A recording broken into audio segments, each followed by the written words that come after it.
struggles of Filipino college students, Ecumedic Survival Guide. So good day everyone. Let me start with this. If you've ever crammed for an exam while stuck in traffic, or waited for your allowance to clear while contemplating if pancit canton counts as a meal, welcome to the chaotic yet strangely beautiful world of being a college student in the Philippines. College life here is a roller coaster of jeepney rides, academic deadlines, and budget-friendly meals that fuel your days.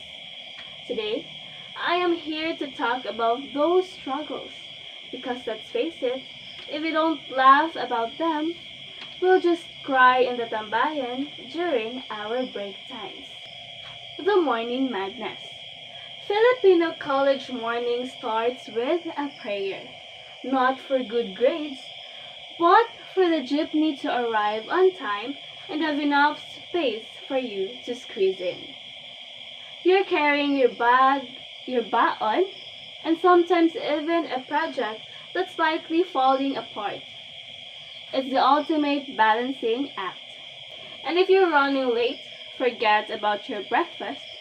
You're lucky if you can grab pandesal from the sari-sari store before sprinting to class. The struggle is real when your professor has a no latecomers policy and you're standing outside peeking through the window or peeking through the door hoping for mercy. Ah, the joy of living on a tight budget. College students in the Philippines have mastered the art of making 500 peso last for a week. Lunch is often a choice between tapsilog at the carinderia or instant pancit canton, and you're feeling fancy, you add an egg. Let's not forget the moments when you need to photocopy an entire book but only have enough for half.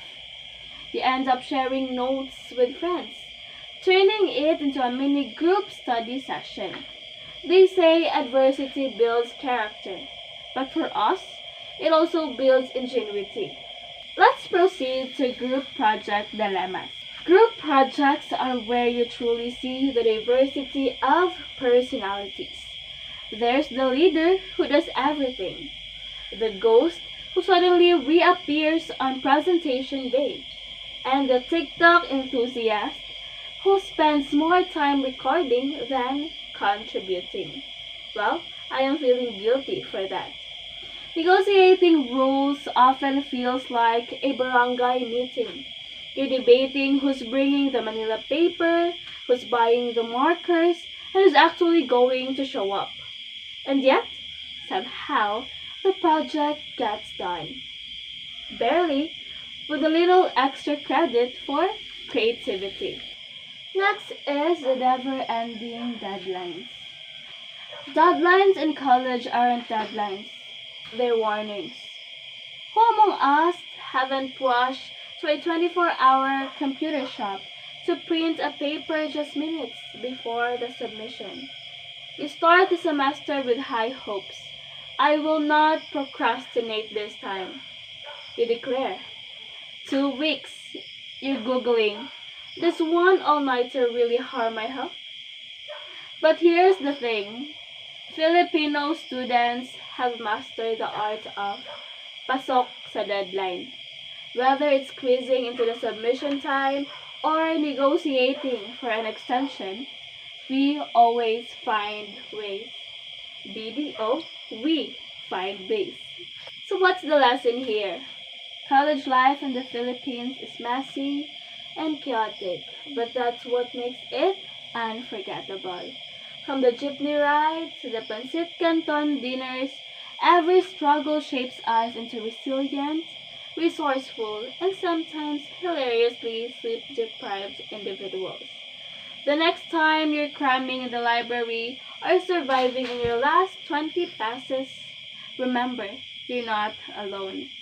Every Filipino college student is with you, laughing or crying through the chaos, and one day, when you look back on those moments, you'll realize they were the best of times, or at least the funniest. Maraming salamat, and may your baon always be plenty, your jeepney fare exact, and your professor slightly more forgiving.